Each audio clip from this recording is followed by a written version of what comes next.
ना जवळून पाहिलं सुद्धा नसेल, अजित पवारांना जवळून अनुभवलं सुद्धा नसेल, अजित पवारांशी त्यांची कधी बातचीत सुद्धा झाली नसेल, कधी संवाद साधण्याची वेळ सुद्धा आली नसेल.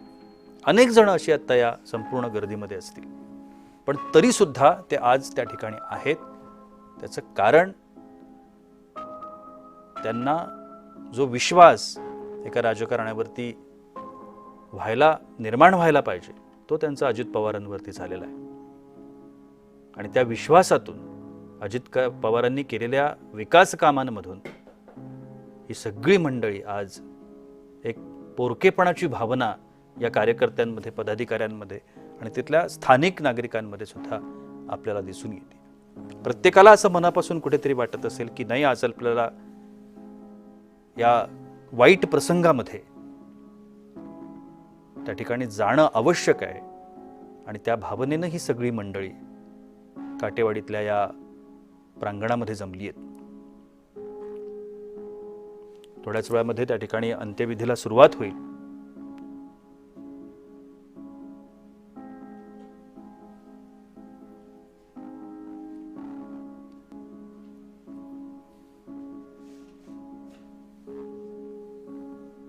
केवळ अतर्क्य, अनाकलनीय आणि अनपेक्षित अशा पद्धतीची ही घटना. अजित पवारांचे सहकारी प्रफुल्ल पटेल हे सुद्धा आता त्या ठिकाणी आहेत.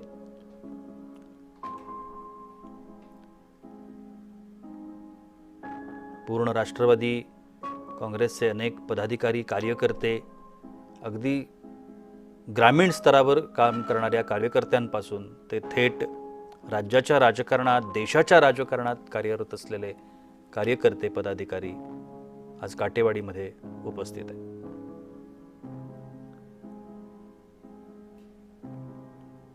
खासदार सुप्रिया सुळे या संपूर्ण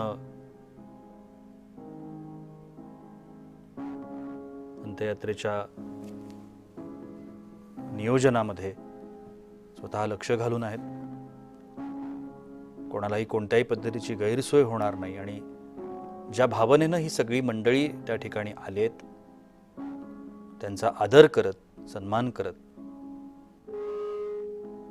त्यांना त्या ठिकाणी अजित पवारांचं च्या पार्थिवाचं हे दर्शन दिलं जात आहे. थोड्याच वेळामध्ये त्या ठिकाणी अंत्यविधींना देखील सुरुवात होईल. काँग्रेसचे नेते सुशील कुमार शिंदे हे सुद्धा आता तिथल्या व्यासपीठावरती आहेत. अनेक नेते मंडळी जे आता त्या ठिकाणी उपस्थित आहेत. या जवळजवळ सगळ्यांबरोबरच अजित पवारांनी काम केलं.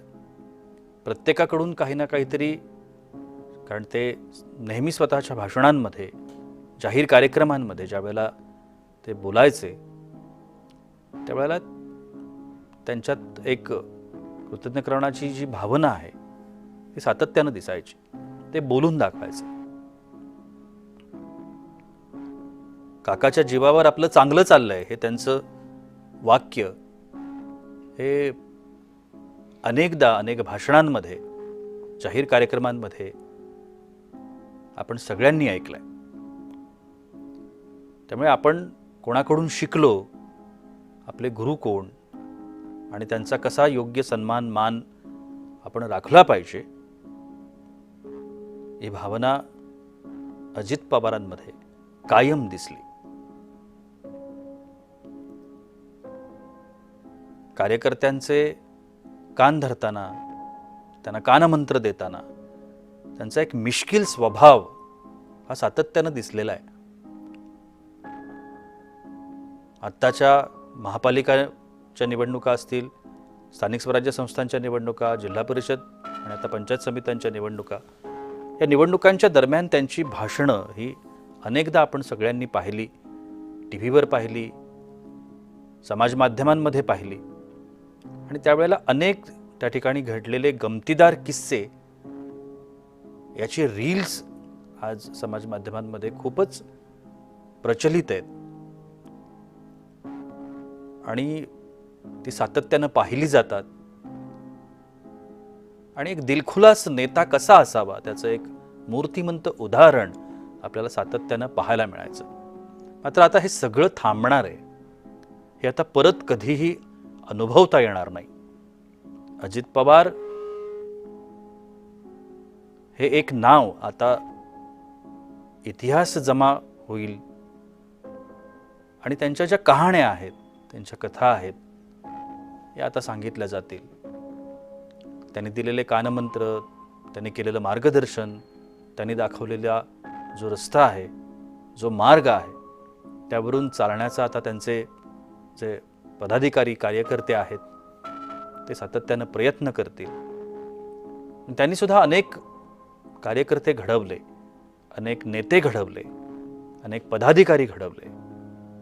जसं त्यांना कोणीतरी मार्गदर्शन केलं, त्यांना जसं कोणीतरी राजकारणातल्या खाचाखळगा सांगितल्या, समस्या अडचणी सांगितल्या आणि त्याच्यातून मार्गसुद्धा सांगितले, तशाच पद्धतीचं मार्गदर्शन हे अजित पवारांनी सुद्धा आपल्या कार्यकर्त्यांना, पदाधिकाऱ्यांना सातत्यानं त्यांनी केलेलं आहे. आणि त्यातूनच राजकारणामध्ये राष्ट्रवादी काँग्रेस या पक्षाची जी पाळंमुळं आहेत, ती पाळंमुळं महाराष्ट्रातल्या अगदी तळागाळापर्यंत पोहोचली, गावाखेड्यांपर्यंत पोहोचली आणि तिथे सुद्धा पदाधिकारी कार्यकर्ते तयार झाले. आज राष्ट्रवादीचं नाव हे नुसतं राज्यात नाही, हे प्रादेशिक पक्ष म्हणून नव्हे, तर तो देशातला सुद्धा एक पक्ष म्हणून तिथपर्यंत या पक्षानं आपली मजल मारली. आणि या सगळ्यामध्ये अजित पवारांचा वाटा हा सिंहाचा वाटा म्हणावा लागेल.